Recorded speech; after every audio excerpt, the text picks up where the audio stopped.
back with comedian over Boyle, and I'm quitting alcohol.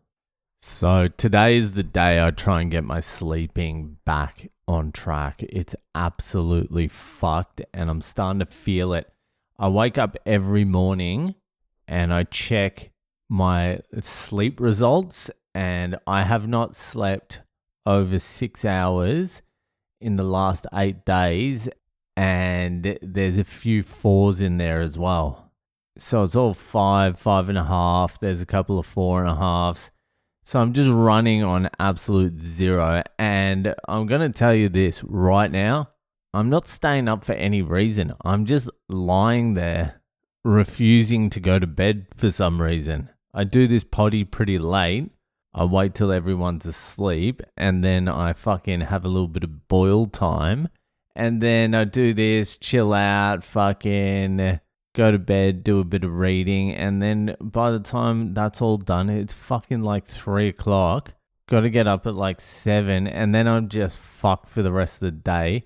I'm drinking coffee like an absolute psychopath. It's all the same fucking shit. At some point, I'm just going to snap. But today, I just have to be in bed at like 11:15, 11:30. Just in bed, read. I can't be fucking around anymore. I'm looking in the mirror. I'm getting bags under my eyes. My fucking hair's thinning. I can barely hold a coherent thought. I'm walking around like a fucking zombie. I'm taking a lot of vitamins and minerals though, so that could be counteracting a lot of it. I could be in peak condition. But when you see the results, when you're like, oh, fuck, it's been a week now and I haven't hit 6 hours sleep. When you see that, you can't really lie to yourself. That's a full fucking week. You've just been undisciplined as fuck. And it's not like it doesn't affect my life either. I snap all the time.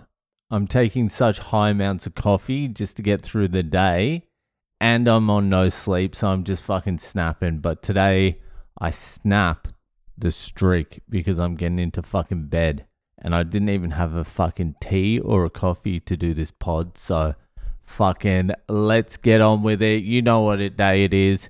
Everyone knows what it is. It's Boyle time. So if any of you have a question for one of the greatest minds, I am even one of the greatest minds operating on 4 hours sleep. One of the greatest minds of the generation. Wait till I fucking start hitting 7s and 8s. I'll be levitating. Of the generation, comedian, philosopher, crane operator, insomniac, Le Boyle. Then head to my website. That was probably all fucked. I don't know what happened there. Head to my website, boylecomedy.com. You know the drill. There's a section there for Ask Boyle. Type in your details, ask your question. Then fucking go across. Go a couple of tabs across. Send in a fucked up Friday. Test your material against the fucking wrath of the degennies. Anyway, let's get to this week's Ask Boyle. So this week's Ask Boyle was sent in by my man fucking Alex out there in fucking, let's say Tarlad. Probably Australia, possibly Ireland. Anyway, this is Alex's question. Hope you are well. Personally, I'm still recovering from listening to Zach's last fucked up Friday, but apart from that, all good. Zachy's still taking strays out of you. I'm currently having a hard time dealing with the concept of death. I've never lost someone close to me, but there are a lot of people in my life who are aging, and I feel death in my life is around the corner. Having listened to your ayahuasca experiences, I wondered if you had any insight on death and how to deal with it. Big fan of the pod and have been for a minute. Tarlad. Where? Alexander the Great, you have come to the right place. So death, yeah, it's a tricky one. The deeper you dig into death, you realize death is just life. Letting go is love. Love is death. It's all circular. It's all the one thing. But practically, that's not really going to help you at this point. Practically, what you need to train yourself to do is let go. Let go of things. Just the act or the practice of letting go will take you very far down the road for everything. It won't take you the furthest. It won't take you right to the end like I experienced. The final letting go is not courage or bravery or even just letting go. It's actually an act of love. Death is an act of love. And the easiest way to manifest that love is actually an act of faith. I remember after I had my ayahuasca experience and I realized that you can only let go and be courageous and brave and use strength and just grit through this experience to a certain extent. When you come to the final examination, the last hurdle, that final letting go is so intense, it is so overwhelming that it's not even a letting go. It becomes something different. It becomes an act of love. And so when I came back after that experience, which is about fucking 2 years ago to the day, I started like looking into death and all that sort of stuff. And I went back to, which I always do, I went back to Jetsumna Tenzin Palmo, the English Buddhist monk nun. And I just started listening to everything. And someone wrote in and asked her a question about death.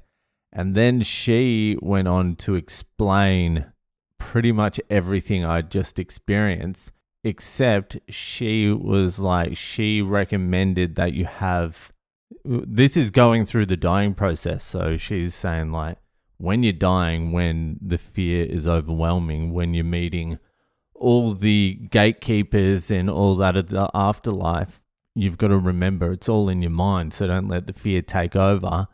And she's like, what will help you get through all this is if you have something you can, how would you say it? Is worship the right word? Maybe not worship, but put your faith in so you can project, externalize the love and the fear and put it all on them. Like for Christians, it would be Jesus. For different Buddhists, they have their guru or whatever, their teachers, the Buddha, all this sort of stuff. You hold that person or figure in your heart, and then it gives you the love and ability to face it down. So that's the dying process, but the whole way up to that, you need to learn how to let go. The best way to do that is just forgive in your head. Like you would be holding a million things in your head. Forgive, let go. Think about something, even just like a thought, a bad thought, something that's repeating itself, learn to let it float away. It's a practice and you need to practice it. Otherwise, shit is going to be very uncomfortable because there's forces involved in all this that are beyond your ability to grind it out. The only thing you have power to do is let go. Let go. Love. Fill your heart. It sounds real guru-y, but that's all it is. Let go, let go, let go, let go, let go, let go, let go. And then the final thing is love. Love is the ultimate letting go. Love is life. Love is death as well. So if you want to practice letting go, the easiest way to do it is actually just practice love. Now, that's like practical advice. If you want to read some books about the Buddhist concept of dying, the Tibetan Book of the Dead, that's pretty cool. That's a very interesting book. You can actually read the translation written by Uma Thurman's dad, Robert Thurman, I think his name was. You don't really have to like follow it or believe it, but it's worth reading. It makes you think. It gives you some insight into what the Buddhists believe the dying process is like. And then it gives you ways to deal with it as well. So I think that would probably be worth it. But aside from that, yeah, spend as much time as you can with the people that are aging. Forgive everyone for anything because in the end, it doesn't really fucking matter. Appreciate the time you had with everyone that's entered and is going to exit your life. And that's about all you can do. That's about fucking it. Anyway, I hope that fucking helped. Thank you for the question. That'll do for tonight, and I'll see you the fuck later.